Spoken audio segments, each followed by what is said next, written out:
Here's what's making news around Indiana, brought to you by the Indiana Association of Realtors, Indiana's 21,000 realtors, the neighbors you know, the experts you can count on. Well, a lot of big news out of southern Indiana this week. Around Indiana reporter Mary Rachel Redmond here with more. Mary Rachel. Well, Gary, southern Indiana looking to cash in big time on a rare and what some might just call out of this world experience. I'm talking, of course, about the Great North American Eclipse that will happen on April 8th this spring. And it's expected to be quite the tourist attraction. Oh, this is just unbelievable.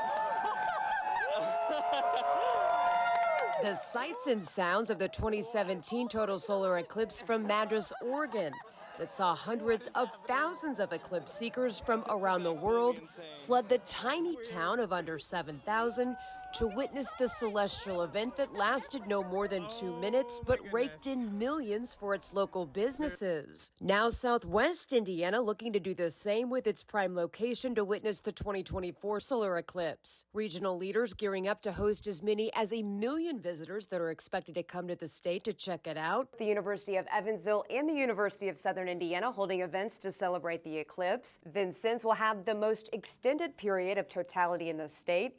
The event so important to the city, Knox County has hired an eclipse director.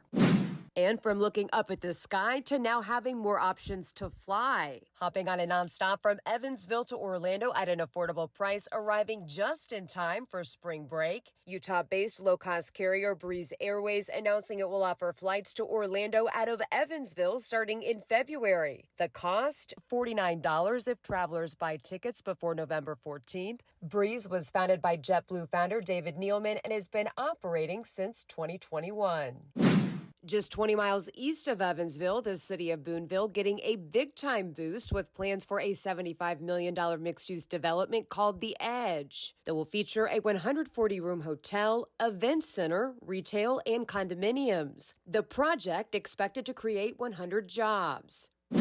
A Vincennes-based startup is putting its money where its roots are. Agro-Renew planning to build an $83 million processing facility in Knox County designed to turn food waste into eco-friendly bioplastics. Two companies with Indiana ties coming together over a bottle of wine. Fishers-based Arta Glass renewing its partnership with Oliver Winery in Bloomington to manufacture most of its wine bottles. Arta has facilities in several Indiana communities, including Dunkirk and Winchester. Now to northern Indiana, where layoffs could be coming for workers at Dwyer Instruments. Wakarusa-based Dwyer Instruments announcing plans to close its facility there, which could put 55 people out of jobs. New ownership for two companies in Fort Wayne. Michigan-based Huizenga buying Adaptec Systems, an engineering automation firm, and electronic manufacturer API Alliance.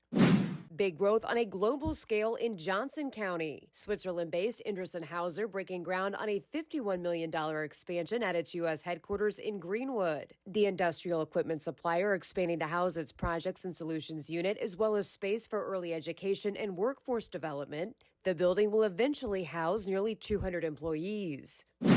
Indiana farmers feeling better about crops and finances. Purdue and the CME Group's October survey showing nearly 2/3 of farmers expect land values to go up over the next 5 years. And Rose-Hulman in Terre Haute, one of only a dozen schools selected to compete in the National Battery Workforce Challenge. It's part of a program to put more workers in the growing EV industry. And best of luck to Rose-Hulman. Absolutely. Lots of news from around Indiana. Thanks. Yes.